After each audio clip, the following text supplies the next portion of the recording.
जय जिनेन्द्र। जैन सोल इस मेरे चैनल पे आप हमारे वीडियो देखने के पश्चात लाइक करें, सब्सक्राइब करें और नोटिफिकेशन बेल आइकॉन दबाएं, जिससे आपको हमारे वीडियो की सूचना सबसे पहले प्राप्त होगी। और आप हमें हमारे वीडियो के नीचे दिए गए पेज पर भी फॉलो कर सकते हैं। जय जिनेन्द्र। विश्व में जीवों की जो उत्क्रांति हुई है वह निगोद इस अत्यंत सूक्ष्म जीव से चलकर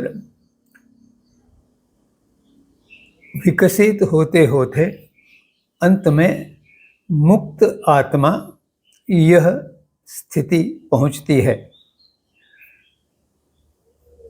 मध्यलोक अर्थात भूलोक में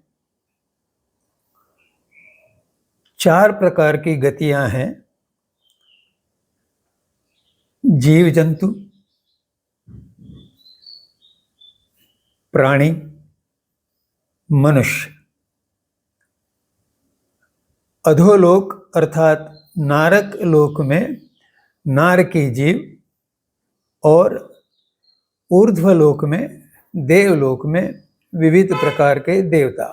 इस प्रकार 4 गतियां जीव को विश्व में प्राप्त होती है। प्रत्येक जीव के लिए आहार आवश्यक है, उसके बिना उसका जीवन आगे चल नहीं सकता। और जब जीवों की विकसित गति चलती रही तो सबसे प्रारंभ में जल में वनस्पति की उत्पत्ति हुई। यह तथ्य इस बात को प्रकट करता है कि जीव का मूल आधार शाकाहार है, वह वनस्पति जन्य है।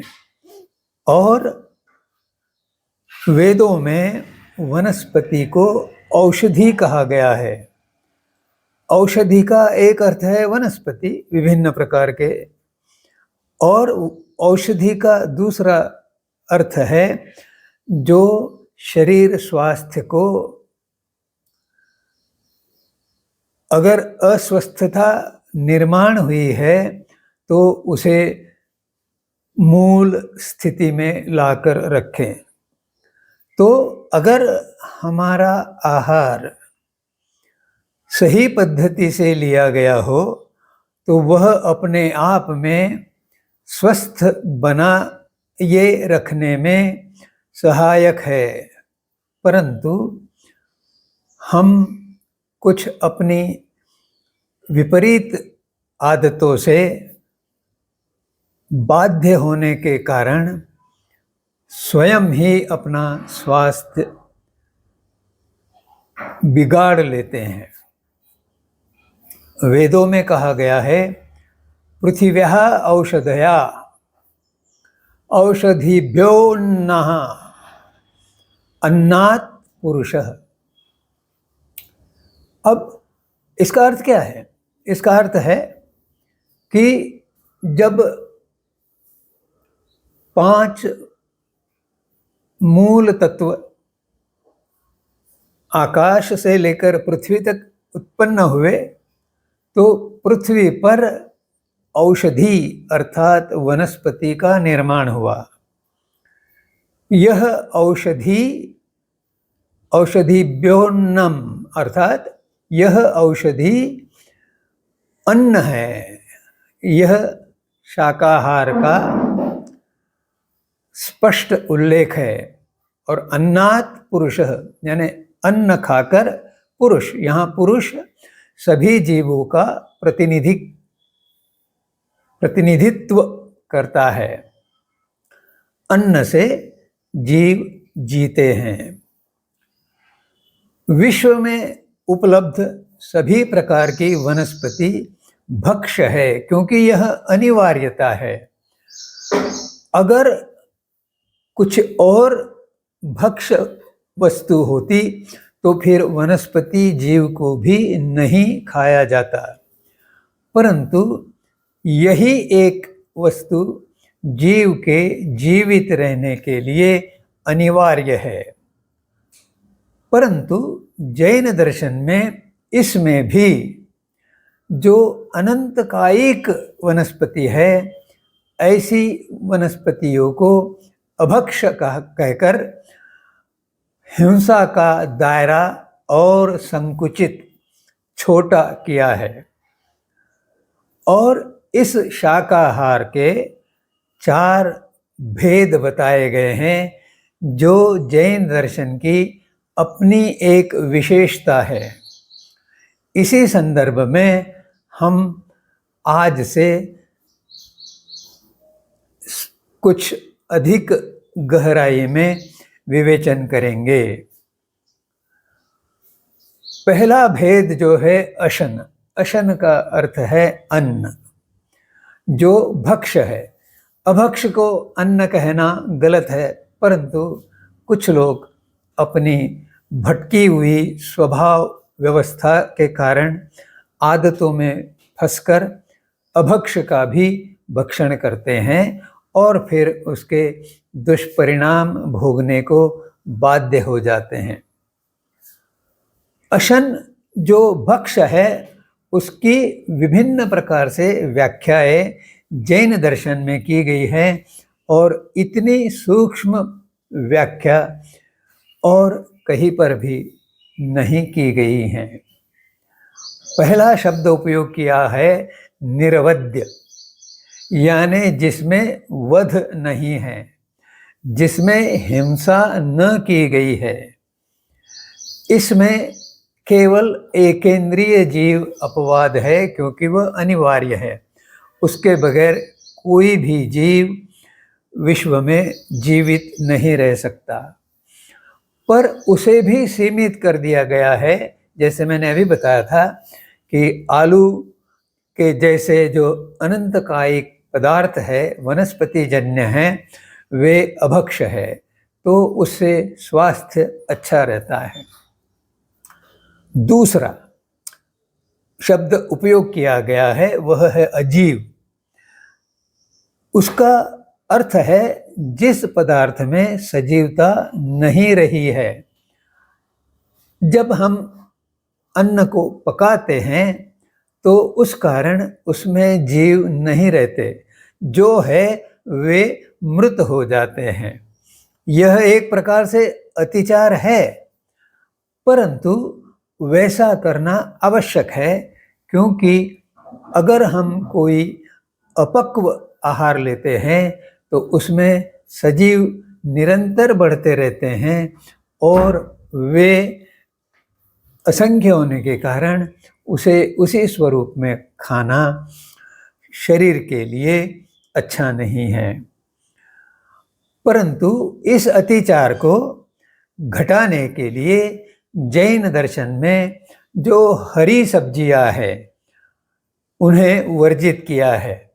अब इसमें यह किया जा सकता है कि कुछ समय कुछ हरित सब्जियां खाई जाए, क्योंकि संतुलित आहार के लिए वह आवश्यक है।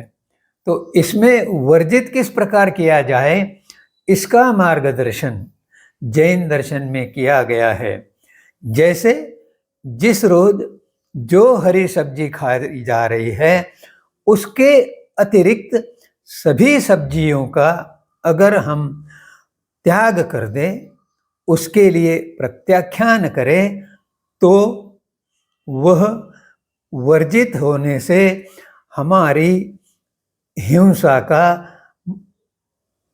सीमन हो जाता है। तीसरा शब्द उपयोग किया गया है प्रासुक। प्रासुक के 3 अर्थ है। एक, सावधानी से बना, अर्थात अगर गेहूं में कुछ लटे पड़ी है और उसे बिना देखे पिसवाने के लिए भेज दिया तो वे लटे मरती है और यह असावधानी के कारण होता है।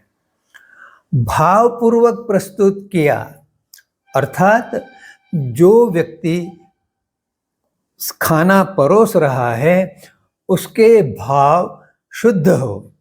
अब अगर वह व्यक्ति अपने शत्रु के सामने जाकर वो आहार प्रस्तुत कर रहा है तो उसके मन में उसके लिए दुर्भावना उत्पन्न हो सकती है। परंतु जैन दर्शन कहता है शत्रु हो चाहे मित्र, उसे आहार देना यह अच्छे भाव से होना चाहिए, क्योंकि दुर्भावना से वह स्वयं अपना ही नुकसान करता है। और तीसरा अर्थ लिया है गवेषणा से लिया गया। गवेषणा से लेना अर्थात देखभाल कर लेना। हो सकता है पदार्थ का संग्रह करने से या पकने के बाद कुछ देर रखने से उसमें कोई जीव पहुंच गया हो और मिल गया हो। तो साधु जिस प्रकार प्रत्येक खाद्य पदार्थ के संबंध में अच्छी तरह से प्रश्नोत्तर करते हुए निश्चय करते हैं कि यह जो आहार दिया जा रहा है वह प्रासूक है। अब इन अशनों के या अन्नों के विभिन्न प्रकार है, उनमें से कुछ का हम आज संक्षेप में विचार करेंगे। पहला प्रकार है लहा धान्य, अर्थात जो तृण धान्य कहलाते हैं। जौ, जवार, बाजरा, शाली अर्थात चावल, वरी अर्थात बाजरे की बहुत छोटे साइज की एक भिन्न जाति, मकई आदि आदि जो धान्य है जिसका हम मानव बहुत अधिक मात्रा में उपयोग करते हैं और प्रायः यह हर दिन उपयोग करते हैं। तो ये जो तृण धान्य है यह खाने की अनिवार्यता होने से शाकाहार में इसका बहुत उपयोग होता है। दूसरा है कठोल, इसे दलहन भी कहा जाता है, यानी जिन वनस्पतियों के फलों से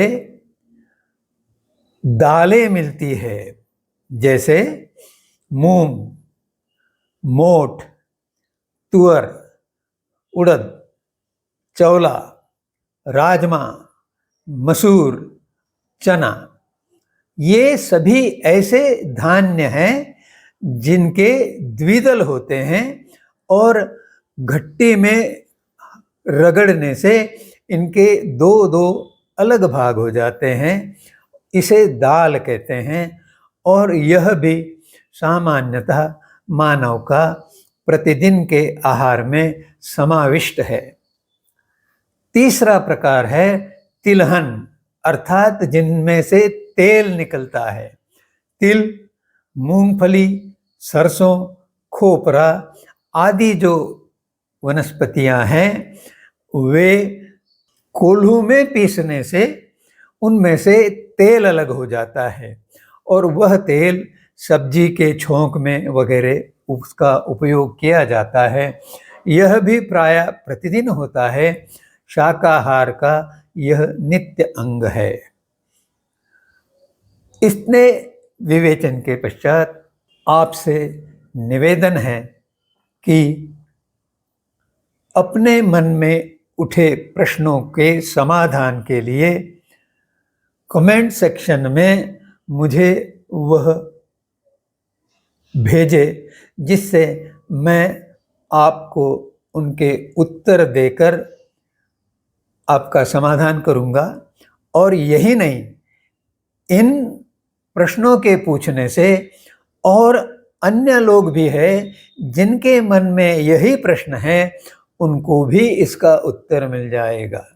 तो इस कार्य द्वारा मुझे उपकृत करे। जय जिनेंद्र।